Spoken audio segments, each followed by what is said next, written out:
So you guys started the Wild West Comedy Festival. What was that like? Because that was the Nashville Comedy Festival, right? Yeah, well, what was it? I'll tell you what it was. I had a lot of friends that were stand-ups, but there wasn't any opportunities for stand-ups. This is in the like 90s. Like when we did Swingers, we wrote in the script there was the line that said, because Favreau's character was a stand-up, an ex-stand-up in that movie. So he wrote the line saying in the 80s it felt like they were handing out pilots to stand-ups, you know, at the airport. And then it was a time where there really wasn't a lot for stand-ups. So I just started trying to help friends of mine out that were stand-up comedians. I did that Wild West comedy show where I went around and did 30 days and Sebastian was on that and some other and y'all would comics. just do it everywhere? I just would go hit 30 cities in 30 days because it seemed fun to me. So we perform every night. We did 30 nights in a row. But I was really trying to help some of my friends like Ahmed that I knew, guys that were stand-up comics. Oh, yeah. John Caparulo, I saw him last night at the Comedy Store. So there was a bunch of stand-ups because there wasn't as much opportunities. It's crazy because now stand-ups have a lot more opportunities. Brett Ernst is on there. Wow. Brett Ernst, I like Brett. Yeah, but Brett's a anyway, great storyteller. so they started going. But then what happened is the stand-ups now have a lot more opportunity. But at the time, it wasn't as viable. Like I think in the last 15 years, stand-up really had this renaissance where for sure. so much came out of it. And I look at the stand-up stuff a little bit like what happened with improv. Like I did improv when I was a kid in Chicago when I was in high school because there was a improv Olympic that was an offshoot of Second City. But it was just a place to go train and it was fun. It wasn't that big of a deal. I enjoyed it and I learned stuff there, but I didn't stay the whole time. I came out to California after high school. But as I got older, there started to be these different improv groups. And then it became like a religion. This improv group thought that improv group wasn't good. Yeah. This improv group is good at sketch. This is good at characters. They don't. And I thought, this is fucking improv. Yeah. Like, who the fuck is talking about improv? Yeah, it's like when mimes start beefing or whatever. You're You like, know what I mean? Yeah, It's like, both what? mimes. It's just comedy.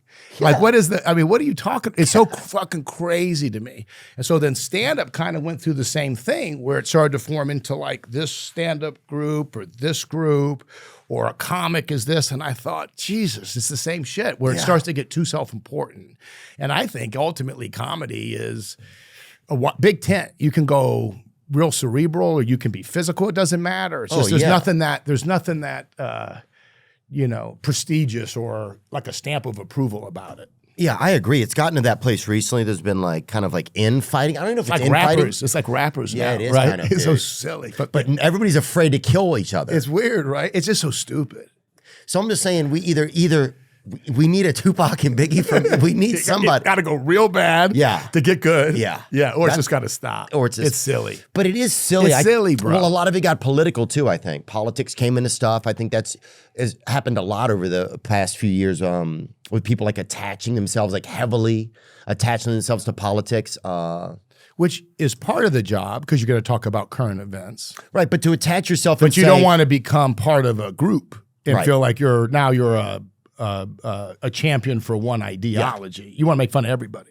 Yeah, I agree. Yeah. It's happened more over the past few years, but it's always been that, well, it was, for a long time, it was like, you know, Hollywood is pretty much overly kind of a liberal place. Yeah. And so you would have, But not really. yeah, You know what I mean? yeah. It's more like we're smart and got it figured out. And if you don't agree, Then you're then you're an idiot. Yeah. yeah, so that's true. You know, It's not more liberal in the way elitist. that, not liberal in the way that we think, where it's like, hey, it's all groovy. Right. Yeah, it's not liberal like a hippie with a joint. No, man, no. Maybe it that's was. pursuit of happiness. That's cool. Whatever makes you happy, bro. Right. Right. That's cool. Maybe it was at one point, though, I think.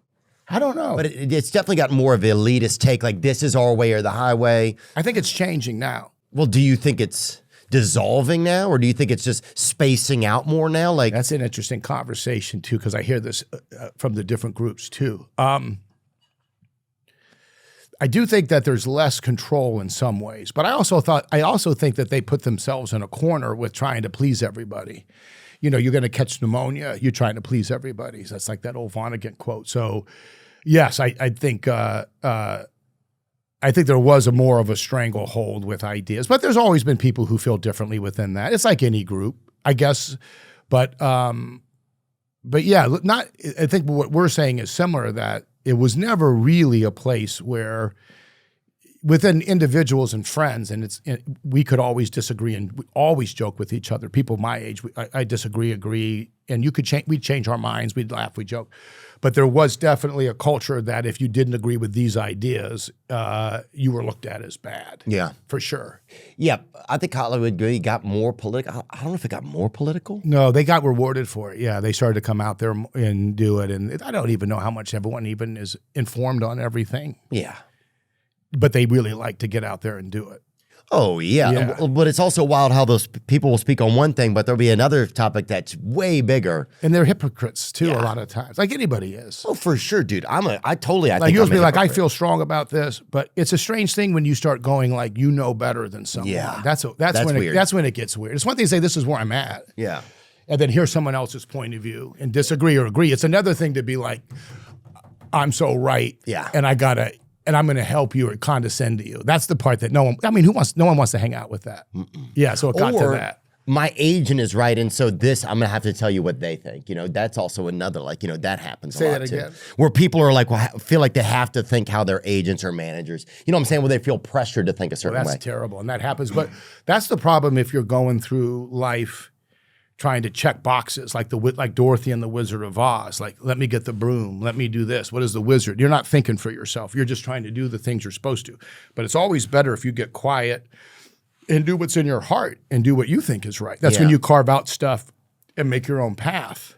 And probably the best stuff and get the best stuff out of you, even creatively. 100%. And have the courage, I think, to be honest, try to be, and, you know, go out. That's the problem, I think, that happened with film comedies. And that's why I think stand-up got stronger is stand-ups would it was easier to give someone money for a special and say, we're going to that's their special. But the studios weren't going to produce a comedy and have more of, be more responsible for supporting the making of that film. Oh, I see. So you're saying with a stand-up special, they can just put this as their thing? That's their thing. We're out of it. We're just hiring a special. But the truth is, most people, they want to laugh. They don't want to see stuff be precious that you can't talk or joke about. Oh, most people can make fun of themselves. You know, in the real world, if you don't have a sense of humor about yourself, then it's a lonely experience. You know, you got to be able to laugh at yourself. Or you can look back at stuff that you believed so strongly a few years ago and laugh about it. So I think you got to have that quality. And comedy is that, being able to laugh at stuff. And I think that it was easier then to go, okay, well, we're going to just have a stand-up and that's their point of view, than it was they got too complicated not to offend anybody with going and making a movie. Right. They were trying so hard not to offend anybody. Well, I think it's why. Does that make sense? For sure it does. I think it's one of the reasons why, like, I've seen a lot of the late shows have struggled. Oh, because all they did during the only person they could make fun of at a certain point was just like white redneck kind of people, and it fucking tanked, and then everything tanked after that. Think about that. But see, they never get it right. The podcasts have gotten so much more popular with less production, less writers, less staff. And the reason why we have two people working here, and both of them are hungover. Then one guy has shingles. But the place is clean. I like that. You keep a clean place. Thank you. Yeah, we did a vacuum. But yeah, because people want authenticity. Yeah. And I think that the talk shows, to a large part, became really agenda based. Yeah. They were going to evangelical people to what they thought. You know what I mean? And so people just rejected it because it didn't feel authentic. It felt like they had an agenda.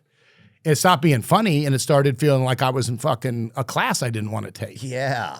Do you know what I mean? Oh, for sure. I'm getting scolded. 100%. Yeah. 100%. And so I think that's the phenomenon isn't what they say. They always blame technology. But the reality is it's the approach. You know, someone could go watch a stand-up at Madison Square Garden and they want to go because it feels dangerous. The crowd is alive. I don't know what Theo's going to do or say, and I love taking that experience, so it's fun. I don't want to stay home and watch it on a TV because I want to experience that live. Right. And so that's where you're coming from. That's the main point. And I think people are going to tune into a podcast more so because they want to feel like people are having a real conversation. It's interesting to them. But if you look at what happened to the talk shows and why their ratings are low, it's got only to do with the fact of what you just said, which is they all became the same show. Yeah. And they all became so about their politics and who's good and who's bad. And it's like, imagine sitting next to someone like that on a fucking plane. Oh. Bro, you'd be like, how do I get out of this fucking seat? I would fart right next to him. Holy cow. Yeah. You fart your way out of it. Yeah, dude, I would. Oh, I would for sure. And I'm fucking sorry. skunk. You know the Bro, skunk's the king of the jungle. No one's playing with the skunk. Yeah, you can watch all the fucking videos you want. No one's playing with the skunk. Skunk in the food chain in the woods. Yeah. Fucking skunk is here. You get yourself a pit bull. I don't give a fuck what you got. Yeah, the honey badger. The fucking skunk is the king of the jungle. Don't bring that badass around. Yeah, bro. That thing is Am I right? The devil's cologne, baby. That's it. Yeah, Everyone can talk the devil's cologne, daddy. Look at that You little can talk mixed about fella. whatever the fuck you want as far as an animal and velocity right there. All hail the king. Oh, That look at motherfucker's going where he wants. dude, Now, he yeah, might need a nap. He might be like a lover that needs to recharge. You know what I mean? He might be like an older lover. He might not be able to go 10 times in a day, but that 1 or 2 times, he's going to get it right, Theo. But what's he having for lunch? Oh, they have Whatever the fuck he wants, Yeah, whatever's you're right, around. bro. He gonna hit a spray and get everyone else to scurry. Don't bother him. God, Once that skunk puts its tail up, you got a real decision to make. what a fucking How much of a badass are you? Yeah. Right? So if you brought that skunk mentality to the plane, you fucking run that shit. Well, I'm just saying, every now and then, if somebody won't fucking shut up, dude, You gotta put some ass on him. well, you just gotta be you know what I'm saying? You gotta be the king of the jungle. That's all I'm saying, bro.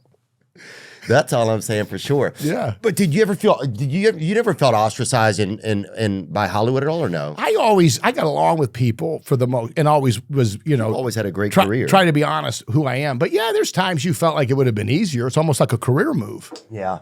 Oh yeah. I You know can what see I that. mean? But I was always the other way too. Like I'm not jumping on 100% this or this because I have Agreed. opinions on both Both sides. things. There's shit don't I see don't how agree people- with at all. Yeah. And then there's shit I don't agree with at all. I don't see how people could choose a side completely. Bro, it's so crazy. Because also, once you're on a side, you're on a side. Fuck that. I want to be able to have the freedom Flexibility. to go. Yeah. Yeah. And also, I agree with this over here. I agree with this over there. It is what it is. Yeah. But we never cared about it so much. It wasn't our defining conversations about how I like somebody or life. We weren't 23 sitting around talking about fucking agree. taxes. Yeah. But I think as it started to encroach on us, for me, I started to go a little bit back here because nobody wants to be told what to do. Or feel like everything you do has to be through a certain lens. That's Or worrying about if people think you're kind or not. Like, you're not going to and tell me. especially when everybody's pretending a lot of times, because I would have friends acting one way, but then like kind of speaking another way sometimes. Well, those are the people that are so focused on how they're coming off. Yeah. They're worried about, and that's not a real journey, and you're hurting in that. I think we all go through those stages younger. Like everyone learns that lesson. Well, we all want to be accepted. Yeah, but you learn younger the right way to do it. Hopefully, we never get it perfect, and you learn the wrong way. But if you're constantly worried what someone else thinks of you and you're only around them a couple hours a day, you're miserable most of the time. Oh. You got to really try to be, find the way to be yourself, but be respectful. That's the other side that I think happened is when I was a kid, if I was loud in a restaurant, my parents would say, these people didn't come here to hear you fucking scream. Well, dude, you stared at the Amish wrong and you got berated. I got dog talked. Yeah. But now if you're mad in a restaurant, they'll say, are you okay? And I just think it's important to be aware of how you're affecting other people. Yeah. But if you're all about you and you're right and they're bad and you're good, then you're okay to go after somebody because you're not really thinking about what their shoes are, Yeah, we've started to make it seem like the delusional isn't delusional sometimes. Say that again. Like, yeah, something's delusional, but if we act like it isn't over and over and we will like pretend, Normalize it. Yes. It's almost like you said, like the boiling water like gets a degree higher 1 degree at a time, Yeah, saying that like as they change the laws a little bit at a time, you kind of wake up and you go, this has gone way further than, but it happens so slowly Yeah. that you're like, if they would have done this at once, I would have gotten out. Yeah, Yeah. 100%.